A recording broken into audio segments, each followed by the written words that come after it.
Avoir un réseau Wi-Fi, c'est très bien, mais quand vous avez défini un très mauvais mot de passe, et si votre mot de passe il est obtenu par une personne malveillante, parce que c'est possible, disons un hacker, eh ben, il peut faire beaucoup de choses avec votre mot de passe. Notamment, il peut se connecter à votre portail de service fournisseur et là, il peut obtenir toutes les adresses IP des appareils connectés à votre réseau Wi-Fi. Il peut bien attaquer les appareils qui sont connectés à votre réseau Wi-Fi en anonyme. Donc, il peut faire plein de choses avec votre mot de passe si il obtient votre mot de passe et que donc. Du coup, il faut bien définir un mot de passe robuste qui comprend assez de caractères spéciaux. Du coup, les gars, comme vous avez sûrement compris, aujourd'hui, on va hacker un réseau Wi-Fi et du coup, on va utiliser AirCrackNG qui est une suite de logiciels dont le fonctionnement principal est de casser les clés web et les clés WPA, mais il est aussi utilisé pour la surveillance des réseaux sans fil. Du coup, je vous avertis déjà, moi je vais hacker mon propre Wi-Fi, je ne vais pas hacker celui des voisins, c'est illégal. Donc si vous voulez refaire le tuto, vous voulez refaire toutes les étapes que je vais expliquer dans ce tuto, je vous prie de le faire sur votre propre réseau ou un réseau dont vous avez l'utilisation de tester la sécurité. Du coup, le principe de l'attaque, c'est quoi? On va se mettre à proximité du réseau sans fil pour essayer d'intercepter les paquets de communication, donc l'échange des paquets entre le routeur et l'utilisateur, donc que ce soit un téléphone, un smartphone, un ordinateur. On va juste essayer d'écouter ce qu'ils se disent et on va intercepter ces paquets pour récupérer le handshake. Donc on va faire une capture d'handshake. Le handshake contient quoi? Il contient, outre l'empreinte cryptographique qui contient, lui, le mot de passe qu'on va faire passer par la wordlist pour obtenir ce mot de passe. Il figure bien sûr dans la wordlist. Alors avant de commencer, n'oublie pas de t'abonner, activer la cloche de notification pour ne pas rater toutes les vidéos quand elles sortent. C'est toujours un réel plaisir et tu fais la force de cette chaîne. On se retrouve tout à l'heure sur ma machine juste après l'intro.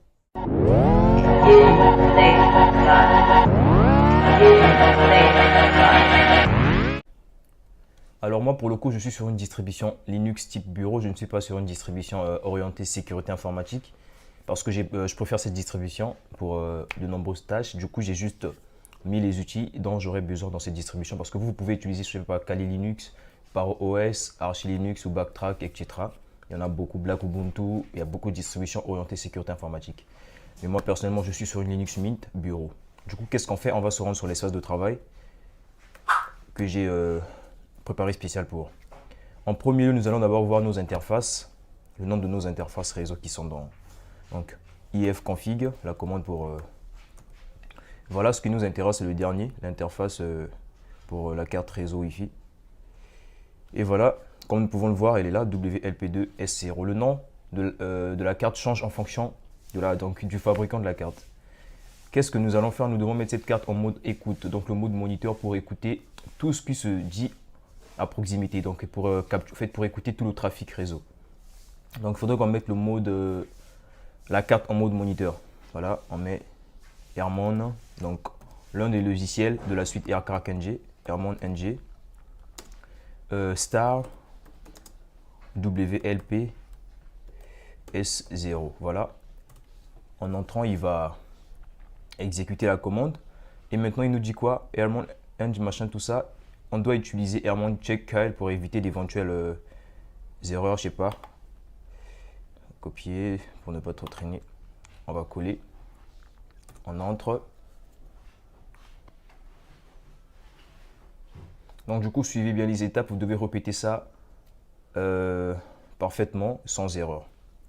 Et là maintenant, qu'est-ce qu'on fait? On va voir notre nom qui a été attribué à notre carte réseau. ifconfig.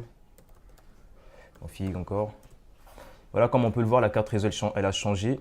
Le nom devient quoi déjà? WLP2S avec mon à la fin. Donc le monde, c'est pour moniteur, tout simplement. Donc là, nous sommes en mode écoute. On peut écouter tout le trafic qui se trouve à proximité, sans pourtant qu'on spécifie. Donc si on spécifie, là, on va écouter un seul. Mais là, on va écouter tous les trafics. Qu'est-ce qu'on va maintenant faire? On va faire Eurodump-ng et le nom de l'interface LP2 S0, donc le nouveau nom, mon, ok. On va rentrer là, comme on voit, c'est ça. Nous avons tout ça. Nous avons donc 1, 2, 3, 4 Wi-Fi à proximité. Voilà, c'est bon, on va faire un CTRL-C pour arrêter le... Et là, le premier, c'est le mien, donc Arthur Yohani. Donc, qu'est-ce que je vais faire? Je vais faire Aerodump. Je vais juste me focaliser sur un seul réseau, Aerodump-ng, -c pour spécifier. le CH là. Voilà.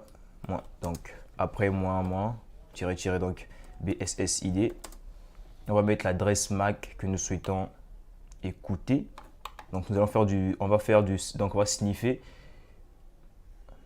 ce qui se dit entre le routeur et les utilisateurs. Donc je sais pas, celui qui utilise un téléphone portable par exemple. Après on fait quoi? On met toujours l'interface, pas un gros M, petit M, voilà. On entre. Et là du coup on est juste spécialisé sur un seul réseau, c'est le mien. Donc là on écoute, là on sniffe ce réseau. Donc on écoute ce qui se dit entre, j'ai un téléphone qui s'est connecté à mon réseau, donc on écoute ce qui se dit entre mon téléphone et le routeur. Maintenant qu'est-ce qu'on va faire? Là on fait une capture d'un check. Donc la capture d'un check c'est quoi? Elle se fait à chaque fois qu'un utilisateur se reconnecte à son réseau Wi-Fi. Bah, éventuellement ça peut prendre du temps, des heures, personne ne se reconnecte parfois, du coup on ne va pas être là à attendre, encore attendre. Qu'est-ce qu'on va faire ici? On va utiliser nos fonctions d'injection avec AirPlay. On vient, donc on ouvre un nouveau terminal, on va faire AirPlay, AirPlay-ng, moins 0 pour l'étude d'injection, je vais faire ça 15 fois, moins A, on va prendre donc, on va copier l'adresse MAC ici, je vais faire une copie, je vais coller, puis je mets l'interface de mon machin. Voilà, je vais cliquer, c'est quoi que c'est bon, on clique, il va donc envoyer, il va essayer d'injecter, et voilà, ça n'a pas fonctionné, on va reprendre.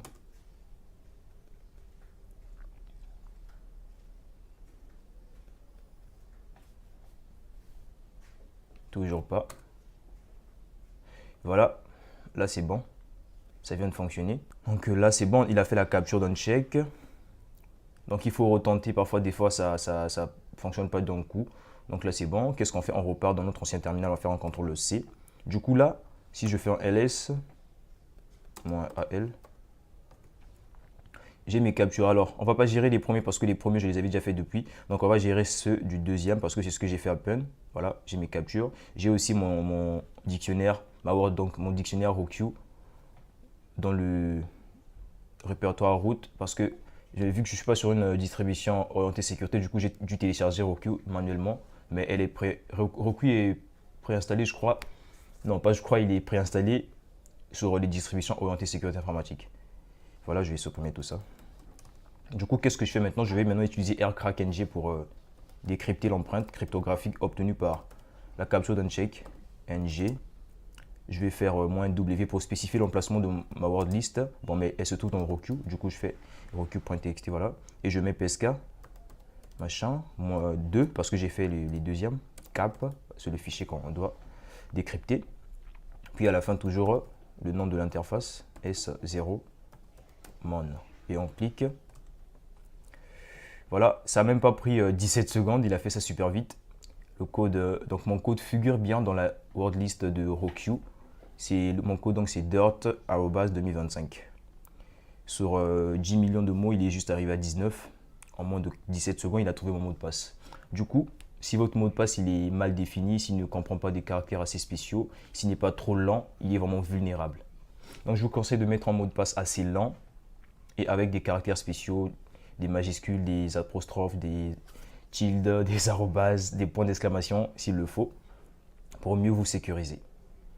Et sans oublier que si on laisse comme ça, on ne peut plus se reconnecter parce qu'on a désactivé notre mode managed. Donc on doit remettre la carte réseau en mode managed. Qu'est-ce qu'il faut faire maintenant? Airmon-ng stop WLP2 LP2 0 mon. Si vous ne mettez pas le mon, ça ne va pas fonctionner. Donc vous devez toujours mettre mon à la fin parce que c'est le mode moniteur qu'on souhaite stopper. Ok, voilà. Alors les geeks, c'était Arthur de chez GeliTechFat. J'espère que la vidéo vous a plu. Sur ce, n'hésitez pas à lâcher un pouce bleu, partager la vidéo et surtout, n'oubliez pas de vous abonner, activer la cloche de notification pour ne pas rater toutes les vidéos quand elles sortiront. Sur ce, je vous dis à la prochaine. Ciao.